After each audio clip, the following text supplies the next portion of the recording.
Hello,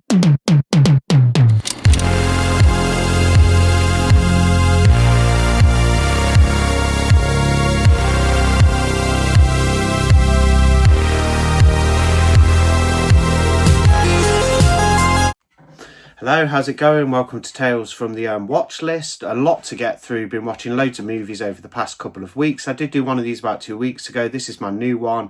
There's about 15 plus movies to get through. Most of it's on physical media. I'm going to specifically talk about one absolutely brilliant mockumentary movie that I watched on streaming on Prime, but I'll save that for a separate clip later on in the video. So without further ado, I've got a big stack here of all the stuff I've been watching. One of them I actually couldn't find. I've misplaced it somewhere in my collection, but I'll still cover it in the video. We'll start with this one, The Wrong Door. Now this is on the Visual Vengeance line, very low budget, probably even like shot on like, what will it be, like 16mm or something. It's a region 3 release, but yeah, I quite enjoyed it. Very like low budget kind of trash, but a lot of fun. And this guy basically dresses up as a jester. He leaves a party, a fancy dress party, and he is let me think, framed for a murder of a woman by these two guys who murdered one of the guys murders their girlfriends, and this guy's framed. The police are trying to track him down. He's got these two guys after him as well, like trying to like get him involved more into the crime. But yeah, pretty good.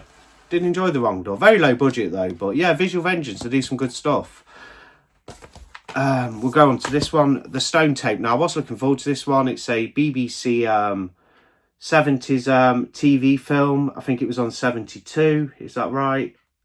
I'm trying to find the date, guys, because yeah, this aired on Christmas Day in 1972. It's about these paranormal investigators. This guy's got all these machines hooked up in this old building, and she keeps seeing spirits, the woman on the cover. It's very British. It's got some like kind of over the top characters in it, like one of the main guys, he's a little bit over the top and stuff, some wacky scientists. But yeah, they're using like this sort of like technological equipment to like see if they can find paranormal activity and things. And the best part about it was the end. I thought it was run of the mill personally, a little bit slow, a little bit boring, but it was okay. Like it kind of had a little bit of like that old school kind of like BBC charm to it, but I won't like go out of my way for it or anything. But it was an okay watch nonetheless. I'll just quickly run through this one. Rats, great transfer, great new release from 88 Films. I have got a video on this on the channel, so I probably don't need to talk about it anymore. It's got a fantastic ending though. Absolutely love the ending of Rats, really good. Another one I've sort of shown a little bit in the latest pickups is The Cannibal Man. One of the video nasties apparently. I wasn't too keen on it, more of a drama than a horror, a couple of violent bits, a little bit slow though, a little bit uneventful for me, but yeah.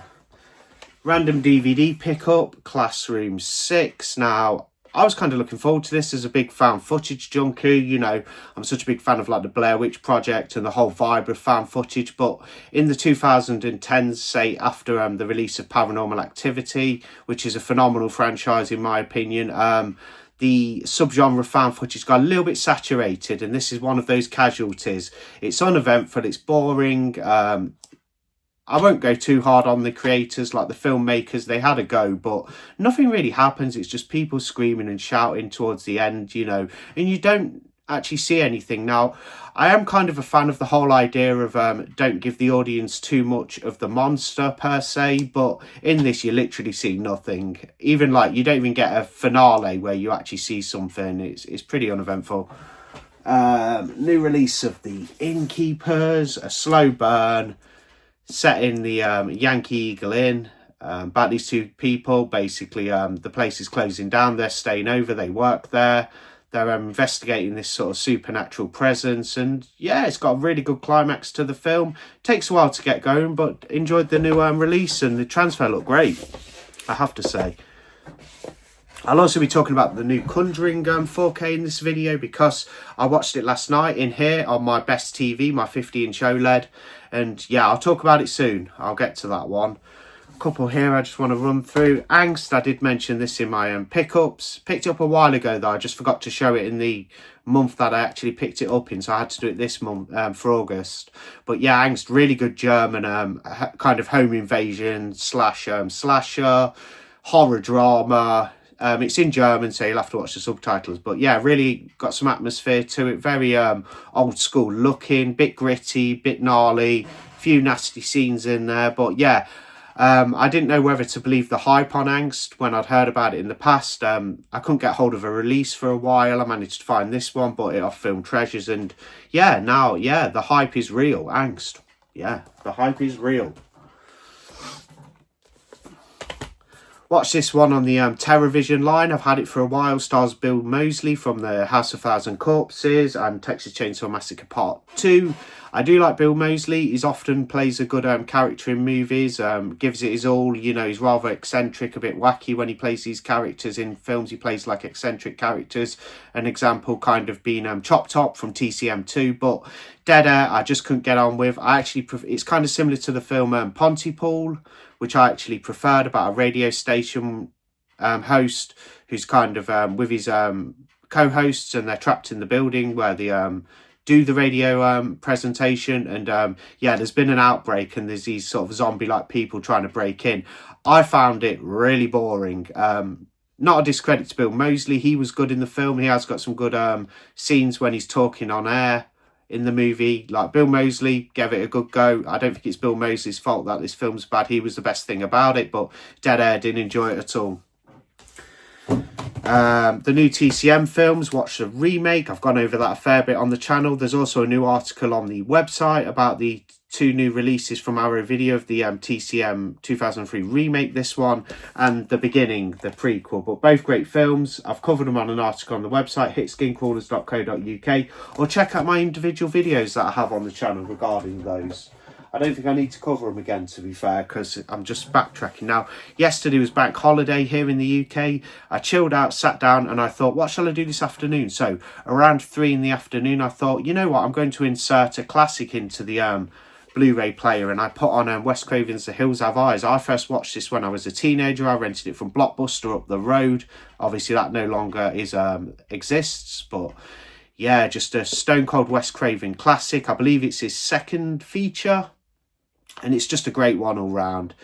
You got Michael Berryman, who has a distinctive look to him. He's in the film, and yeah, just set in the middle of nowhere in the Nevada desert. It's got a very old school look to it, very old school feel. This is the 4K. I've never watched the 4K before, and I thought I'd give the 4K a go.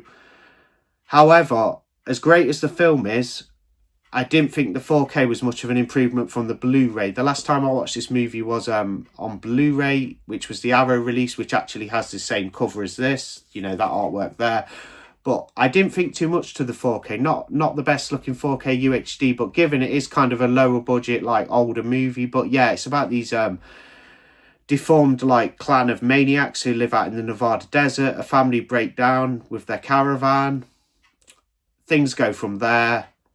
The father goes to find help, and yeah, these nasty creatures who live in the hills come and get the family. You know, it's got a it signifies rape in the film.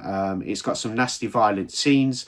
That guy, I forget his name, he actually takes a budgie out of the cage in the family's caravan and just bites its head clean off and pours the blood into his mouth like that, using the budgie basically as a cup. But The Hills Have Eyes, stone cold classic. Love The Last House on the Left too, which is Wes Craven's first film, regardless of the controversial material, but still, it's a great revenge one, Last House on the Left. This is a great follow-up, completely different.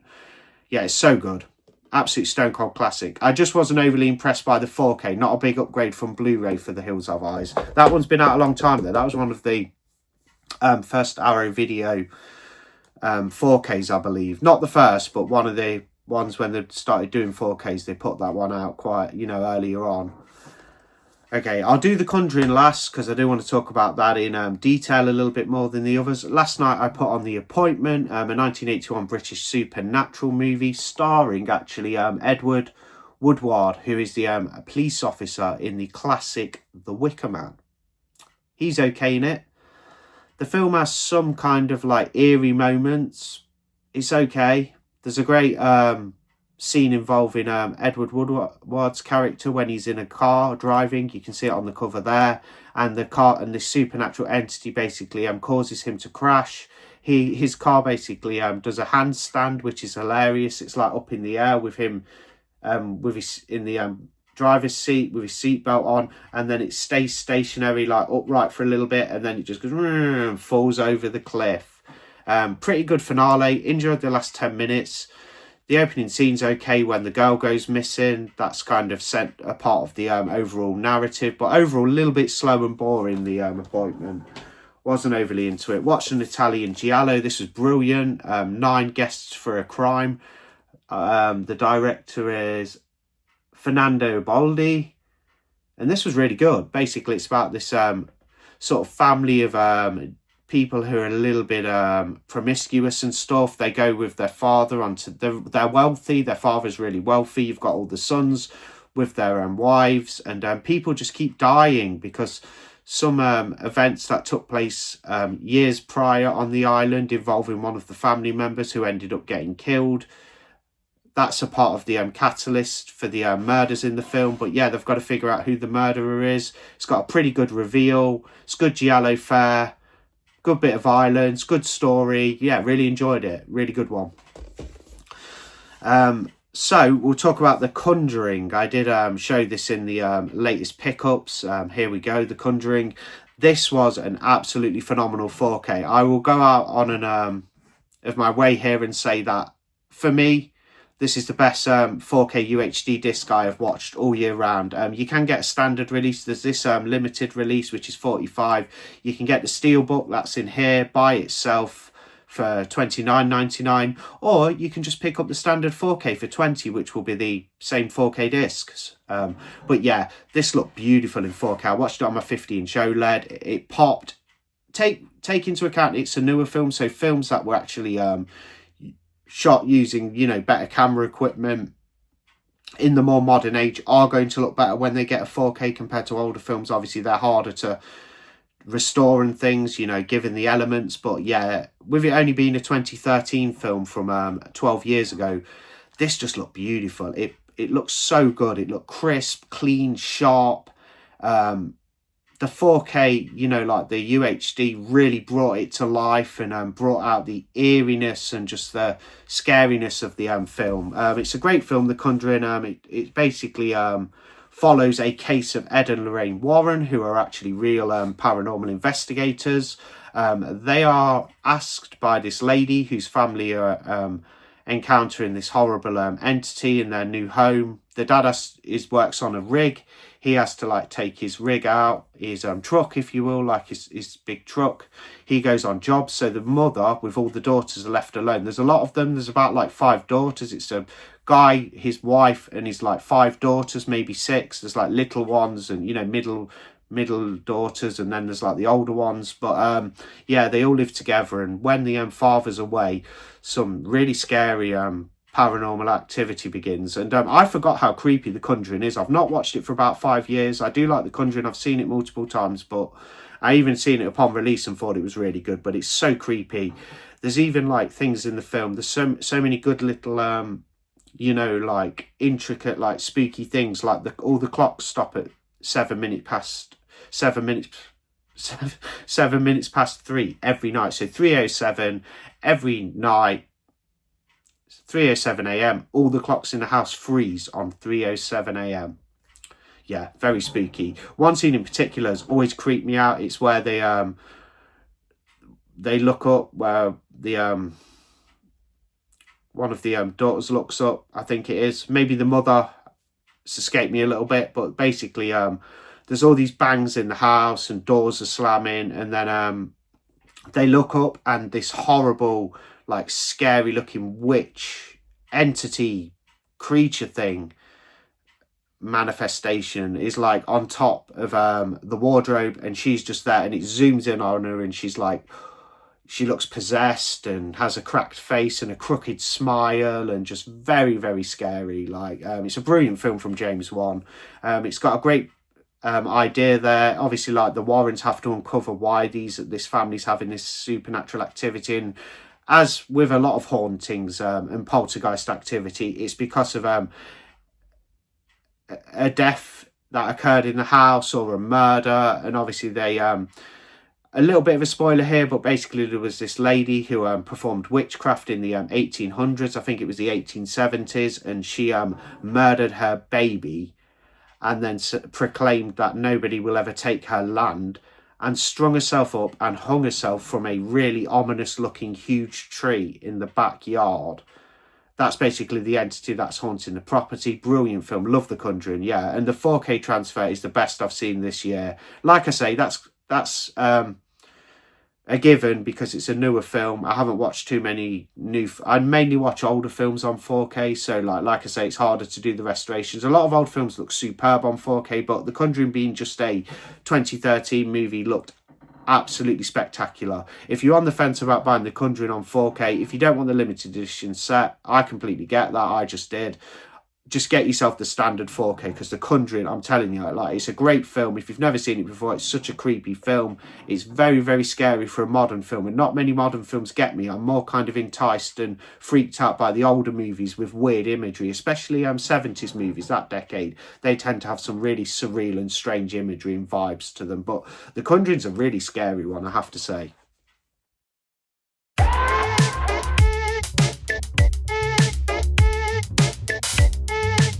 Couple more to go. Here we go with the worst film I've watched, and it's the stinker of the week, and that's He Never Left. Boring, rubbish, run of the mill.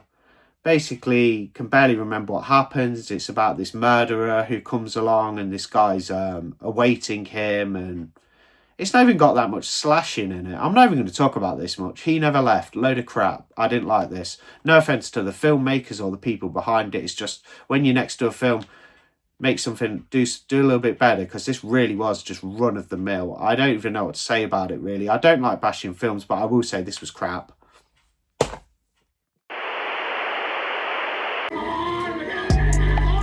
And now I'm going to talk about a 2021 film called Howard's Mill, which is available on Amazon Prime. It's a mockumentary, which is basically a fake documentary using this sort of found footage style. This gentleman's wife, should I say, disappears suddenly. They like doing a bit of like urbex and like exploring. They go to a abandoned farm, which has been abandoned for many years, on this, which is about 80 plus acres, so it's quite a bit of land. And basically he's a suspect.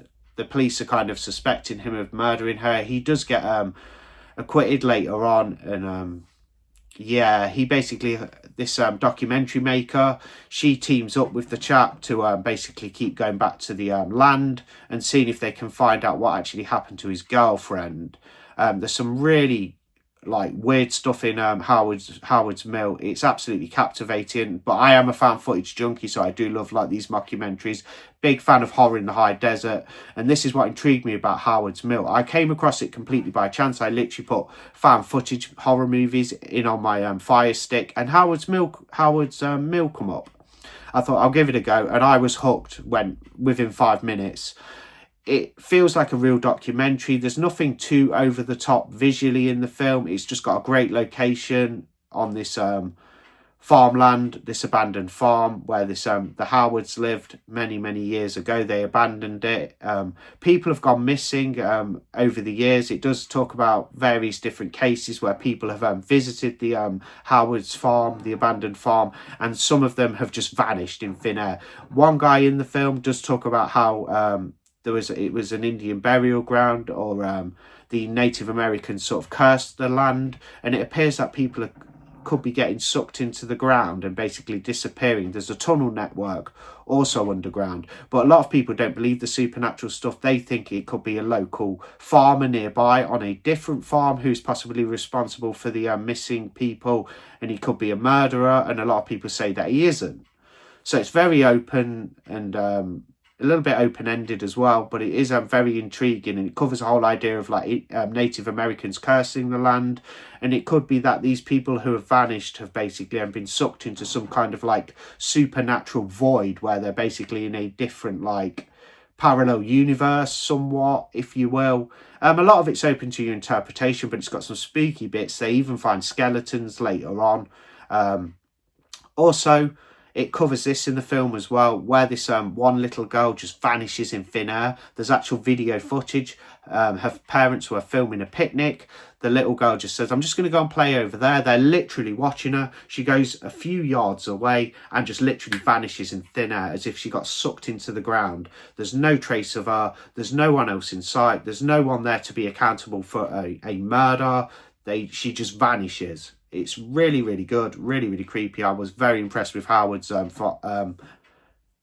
Mill, should I say. Very, very good. Really enjoyed that one. There's also a follow-up that I didn't know existed, so I'm going to watch that soon. There's like a Howard's Mill follow-up, which is also on Amazon Prime. So if you're into your mockumentaries and you like things, for example, like horror in the high desert, and maybe even classics like the Blair Witch Project and Paranormal Activity, things like that, do check out Howard's Mill, because it's really, I thought it was really well done, and it's done to the extent where it actually really feels like an authentic genuine documentary, although being a mockumentary. There's all my watches anyway. If I had a couple of things to recommend, I'd say definitely check out the 4K of The Conjuring. It's stunning. It's the best 4K I've seen this year. And Howard's Mill as well for one on streaming is really good. Thanks for watching, guys. Let me know what you think. Sorry, a bit of water escaped my mouth then. I'm in a little bit of a rush. I don't mean to talk too fast. I've just got some other things to take care of. But like, comment, subscribe. More content on the way. I'll be doing the Arrow announcements on Friday. I know they're going to be officially, or what have you, announcing The Mask. They may have already officially announced it, but there'll be more as well. They're doing Deadly Friend as well, the Wes Craven classic. Well, I say classic. It's a good one, Deadly Friend. There's a great scene involving an old lady and a robot on a basketball. Anyway, thanks for watching. Bye. I'll see you in the next one.